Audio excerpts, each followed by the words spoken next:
Good morning, people. Good morning. Hope everyone's having a blessed Sunday.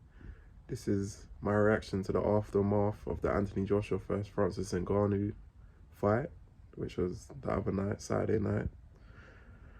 Where do I start? What a fight. In terms of when it came to Joshua, what a fight. Obviously, I thought it would be a bit longer, to be fair. And to be honest, people, I fell asleep. I fell asleep during the Parker fight. And when I woke up, the Joshua fight, they were getting ready to, when they have the two fighters and they have both their hands and they have the referee in the middle. So I had to kind of go back and wind it, but I kind of knew Joshua had won. And then when I watched it, devastating, killer, landlord's back. People need to put respect on Joshua's name. I've been saying this. He's the guy who turned the lights back on in the heavyweight division. Like before then, the heavyweight division was dead, snooze. The Klitschko's were controlling it. It was boring. They were the only ones making money. Any guy that's fought Joshua, you check his resume. Any guy that's fought Joshua, they're millionaires now. You're welcome. He's changed your life. He's put you in a position financially, like, you know what I mean, to be good for your family, to be good. Like, you check. Just check. The way he gets disrespected, like, you know what I mean? But, I mean, things work in a funny way. Now, like I said, he's starting to go full circle. He went away from where he kind of had to find himself again because he took a couple losses and he was worried about what was coming back, worried about what someone else is going to hit him with, whereas he seems to have rediscovered his confidence, his true self. He seems like he's in his bag. You see the look in his eye. He looks focused. He's got the eye of the tiger, so to speak. If you know, you know. But yeah, devastating knockout.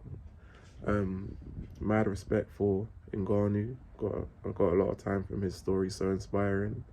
Took his defeat like a man. Didn't make no excuses. Didn't try to deflect away from it. Joshua was the better man of the night. He knew he was kind of out of his depth. He'll be back in some form of another capacity, probably in the UFC. Who knows if he'll come back in the boxing. Obviously, Joshua and him were talking afterwards. But yeah, devastating the way he knocked him out. And did everyone see Fury sitting in the front row? He couldn't believe it, shell-shocked, shitting himself, respectfully. Because Joshua done what Fury was supposed to do. When Fury was fighting Ngannou, everyone's celebrating it. Oh, this is a great spectacle. This is the biggest thing since George Foreman and Ali, or Ali and Fraser. When Joshua fights Ngannou, why is he fighting him for? What's he going to gain from it? He's cleaning up Tyson Fury's mess. And obviously you're going to get the haters, the people that like to downplay Joshua's achievements. They're going to say, even though he won, oh, he's a UFC fight, he was supposed to beat him. But Fury was supposed to beat him. And what did Fury do? He just about got the victory. And like I said, agree to disagree. But for me, in my opinion, Ngannou beat Fury. They just didn't want to upset the apple cart. They couldn't. That's the corruption in boxing, unfortunately. They couldn't have a novice come in who's from the UFC, turn the game on his head, beat the guy who's supposed to be the greatest of his generation, Tyson Fury. The guy's meant to be, if he was in the Ali era, he would be Ali. So, yeah, I mean, but kudos to Anthony Joshua. He's back. The landlord's coming.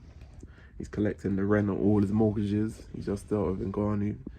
Now, for me, it's only Usyk and Tyson left, and I think he will fight both of them. But in the meantime, we got whether he sits on the sidelines and waits, I think he will fight someone else because they've got two fights pending. So unless one or the other knocks the other one out with Usyk and Fury, and I don't think neither of them's going to knock the other one out. I think that's more going to be a chess match versus boxing. But great performance from Joshua. Great performance. Couldn't be more happier for him. Like, he's come full circle.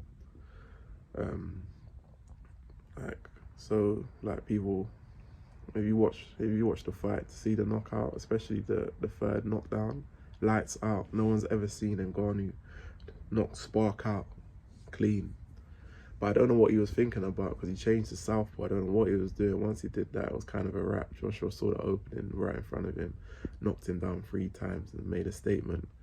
And still humble and still respectful, even when he won. Not arrogant about it, told Ngannou he's inspired by him. You're a phenomenal athlete, don't leave boxing. He even wants to help him with his charity. But yeah, as you can clearly hear, I'm a big AJ fan. But yeah, that was a great knockout, great statement. And for me, eyes need to be back on the heavyweight division, because now we've got to wait for the Fury and Usyk fight, see what happens there. And then Joshua, for me, this version, Ben Davison, how can I almost forget as well? Credit to Ben Davison, because he's kind of turned the light on and let Joshua understand who he is again. No, he hasn't gone too much. He's just let him kind of fight your fight. Big, strong, tall. You're Nigerian, 6'6". Yeah, I mean, walk through guys, walk them down. Don't this boxing. You can do a bit of boxing when you need to in certain fights, but don't fight small. So, yeah, that's my reaction to the Anthony Joshua and Ngannou aftermath. But yeah, have a blessed Sunday. Please like, comment, subscribe to my channel, Rhys TV. Have a good one.